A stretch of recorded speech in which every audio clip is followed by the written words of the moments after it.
So I've just been through Meckering coming up to Cunderton, and my stone guard for my bonnet didn't even make it to Meckering. The thing has cut itself in half.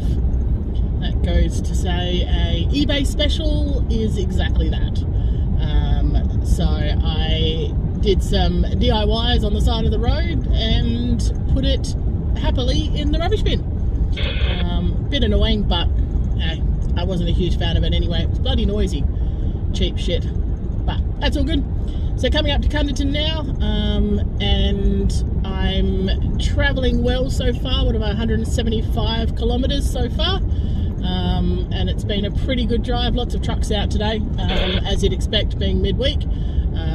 But yeah, really good drive so far. And I've got, what, another 4 or so hours to go. Bring it on.